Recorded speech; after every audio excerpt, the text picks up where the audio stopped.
الرحيم. والنهارده هنعمل معاكم الفسيخ وازاي نخلله او نملحه بالطريقه اللي انا عامه بعمله بالطريقه يعني عاديه وسهله، وفي نفس الوقت بيطلع نتيجته كويسه جدا معانا. احنا هنا اهم حاجه يكون بتجيب الفسيخ من او البوري من حد يكون مضمون، يكون صابح، العين دايما بتاعته بتلمع وكده. ويكون طبعا الجلد بتاعه جامد يا جماعه، كده الجلد بتاعه جامد. هنا طبعا الكميه كل واحد حسب ما هو عايز. احنا هنا احنا جايبينه كان صاحي كمان والله، يعني نستنى بس شويه ما يبدا يعني روحه يموت كده عشان نبدا نستعمله. فاحنا هنبدا دلوقتي هنغسله الخياشيم، طبعا نفتح الخياشيم ونغسلها ونغسل جسمه بره عشان الدم ده ينزل، والدم اللي فيه ينزل، لو في اي حاجه يبقى نظيف معانا. فاحنا واحده واحده كده هنبدا نعمله تحت الميه على طول على الحنفيه، وهوريكم هنكمله. نبدا نفتح الخياشيم كده يا جماعه وننضفها كويس كده. بننضفها طبعا بس الميه جاريه بتاعتها اهي، عشان لو في اي حاجه كده في الميه، اي حاجه متعلقه فيها وكده اهي، طينه تراب اي حاجه من الحاجات او رمل، فبينزل. نشطف برده الجسم كده واحده واحده، وبنبدا ايه نركنه او نحطه في اي صينيه كده. احنا كنت غاسله هنا 2 قبليها، وهنبدا تاني، نبدا واحده كمان تاني اهي. بنبدا نفتح، انا بوريكم بس بنبدا نفتح الخياشيم دعكها كويس بالراحه. طبعا ما بنقطعش الخياشيم، احنا بس بنبدا نغسل بالراحه واحده واحده الفسيخ كده ونشطف الجسم. وبعد كده ايه بنبدا، طبعا هو جامد معانا هو الصابح كده. نبدا ايه زي ما وريكم كده، نفتح واحده واحده وبعد كده نركنه نحطه في الطبق، ونبدا نغسل واحده تانية اهي برضو نشطفها، ونفتح الخياشيم بتاعتها اهي عشان لو في اي حاجه تنضف. انا هكملهم بقى وارجع لكم تاني. احنا هنا هنبدا نرصه عشان يتصفى. طبعا لو حد عنده يعني علبه طويله ولا حاجه ممكن نوقفه كده بالمنظر ده، يتصفى لحد ايه في التلاجة لحد الصبح، عشان ما نحطوش هو فيه دم او ميه. فنبدا نحطه كده هو يصفي، وفي نفس الوقت بعد ما غسلناه نتاكد ان هو ما فيهوش ميه كده. طبعا احنا بنرصه ونسيبه يصفي، وكل شوية ممكن نتابعه لو احنا من اول اليوم، يعني ممكن نتابعه واحدة واحدة لحد ما ايه ما يبدأ يصفي كل اللي فيه. وبعد كده نبدأ نجهز له الملح والشطة والخل. انا بحط فيه معلقة خل يا جماعة في السمك عامة، في البوري، في التخليل بتاعه.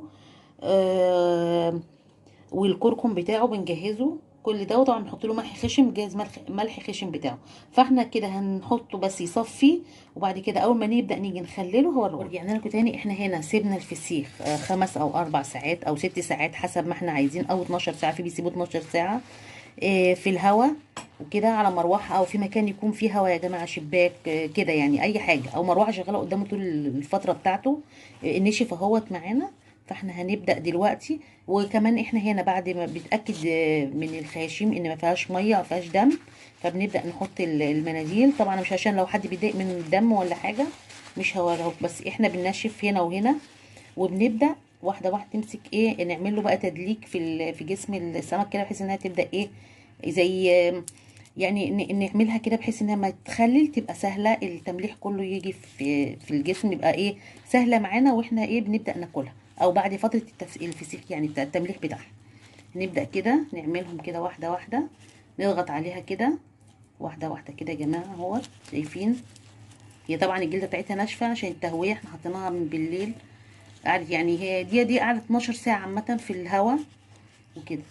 احنا بنحطها ونبدأ نمسك واحدة تانية برضو نفس الحكاية، نتأكد منها ونبدأ ايه، طبعا هو جامد، فبنبدأ واحدة واحدة كده نبدأ نحلل او ندلك السمكية بحيث انها تبقى طرية. بعد كده اما نبدأ نحط الملح بتاعها وكده. انا هكمل دول وارجع كده. عملنا تدليك لبقية الفسيخ يا جماعة اهوت عشان يبقى كويس معانا اهو، كله تدليك كويس اهوت.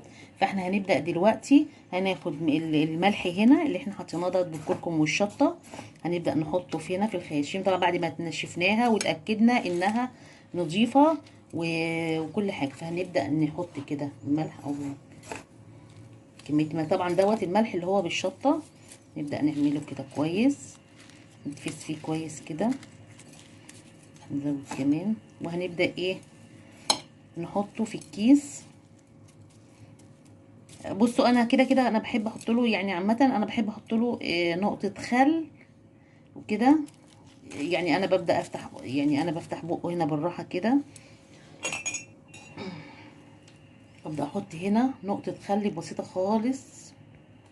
في اللي انا عارفه ان السمك صبح وكل حاجه، بس هو يعني زياده اطمئنان مش اكتر. انا بحب عامه احط له انا نقطه خل، انا اتعودت انا احطها له كده في بقه بالراحه مع السمكه وكده، وهي بتنزل في قلبها. وهنا التمليح اهو زي ما هو، بس ملحناه كويس اهوت. طبعا الملح خشن، وبعد كده بنحطه في الكيس بتاعه.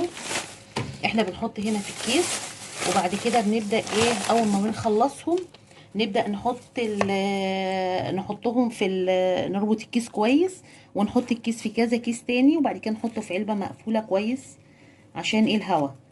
احنا هنا بنبدا نعمل واحده كمان معاكم اهي. نفس الملح كويس. طبعا احنا ما لقيناش ملح اللي هو الخشن اللي هو السايب، احنا جايبين اكياس، ما كانش هو عامه ما بتفرقش يعني وكده. بنبدا ايه برضو نقطه الخل. انا عارفه ان في ناس ما بتعملهاش كده، بس انا عموما انا بحب احطها كده فيها. بنبدا ايه ندلك الجسم بتاعها كده كويس من تحت بس، ونبدا ايه نحطه في الكيس تاني. احنا هنا كده هنكمله، وبعد كده ايه اوريكم هنحط بقيه الملح عليه ازاي وكده وارجع تاني. احنا هنا كده حطينا الفسيخ في الكيس اهو بتاعه، وحطينا طبعا الملح بتاعه، احنا خليناه زي ما انتم شايفين كده خاشم الملح بتاعها كويس فيها، كميه الملح كويس. فاحنا اي كميه ملح زياده هتفيض هنحطها كده بين السمك، بين الفسيخ يعني عموما. طبعا دوت اللي احنا حاطين عليه شطه، عشان لو حد ما بيحبش الشطه، في ممكن تعمله من غير الشطه يا جماعه يعني عادي.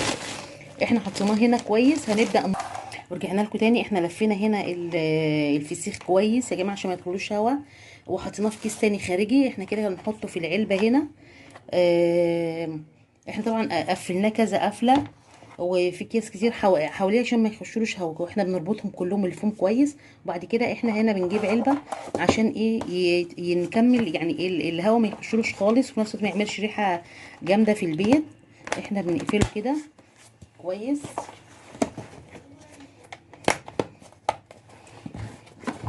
طبعا هو يومين ولا اسبوع ولا حاجه، بص لقوه بدا ايه يعني يبدا يستوي. فاحنا احنا هنا بنحطه في مكان بعيد عن الحراره، يعني بنحطه في مكان بعيد عن يعني مش جنب بوتاجاز ولا حاجات عشان بيبوظ. نحطه في المطبخ، في اي مكان من المطبخ يكون فيه تهويه، او اي مكان بعيد عن النار عامه يعني، في قلب المطبخ كده، او في اي مكان بقى احنا عايزينه كل واحد حر. احنا هنا دوت ممكن يقعد من 15 ل 20 يوم، وبعد كده نبدا نفتح عليه. وبعد كده احنا بعد ما نفتح عليه يا جماعه، اللي عايز مش عايزه مالح جامد ممكن يحطه ينضفه ويحطه في الفريزر في علب وكيس يعني علب يقفلها ويحطه في بس ما عليهوش ليمون. يتحط معلوش ليمون يعني يتنضف كويس، وبعد كده يتغسل طبعا من الملح، وبعد كده يتنضف ويتحط في علب مقفوله كويس في الفريزر بس من غير ليمون، يطلع بقى ساعه الاستعمال بس. ورجعت لكم تاني هنا بعد الفسيخ ما قعد المده بتاعته 20 يوم يا جماعه واستوى، فهوريه لكم. هنوريه لكم واحده واحده.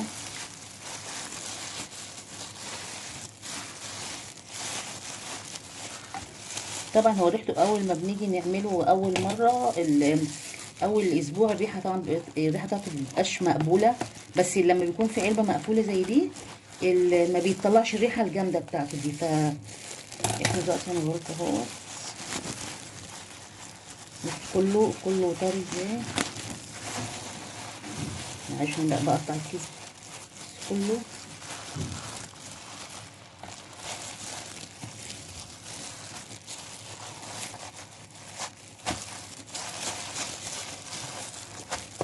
كله الناس طبعا عامل حجم وسط، وكان في حجم كبير ما بياخدش كتير يعني في التمليحه بتاعته اهو.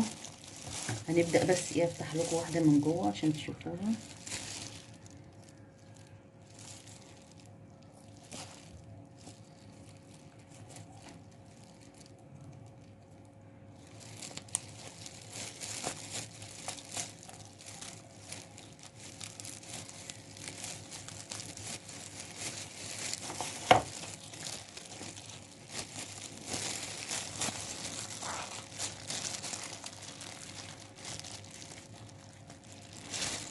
يا جماعه متملحه متخلله كويس.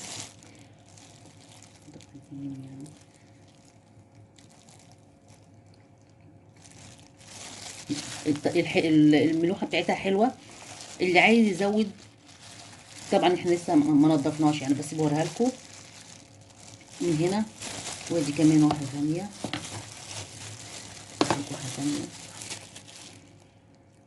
طبعا احنا بعد ما اول ما بيبدا يستوي بنبدا نشيله نحطه في ننضفه الاول، نشيل بس البطن بتاعته والخياشيم والراس عموما، ونبدا نرصه في علبه نظيفه، طبعا من غير ولا ليمون ولا اي حاجه عشان ما يمررش. بنبدا نحفظه في علبه نظيفه ونحطه في الفريزر لحين الاستعمال بتاعه اهو يا جماعه. هنا اهو زي الفل اهو، انا فاتحاه قدامكم اهوت. طبعا اللي يحب يزود المده، يعني عايز الفيسير بتاعه حادق، مش متوسط الملوحه، اصل هو من 15 ل 20 يوم بيبدا درجه التمليح بتاعته تبقى ايه معقوله. اللي عايز يبقى حادق جامد ممكن يعني بيحبه حادق ممكن يسيبه اكتر من 20 يوم. وبعد كده بنبدا ننضفه، بنشيل بس الراس والخياشيم والحاجات دي ونحطه في علبه، ونبدا نغلفه كويس ونحطه في الفريزر، وقت نطلعه وقت الاستعمال بس. وكده لو عجبكم الفيديو لايك وشير وسبسكرايب بالهنا والشفا.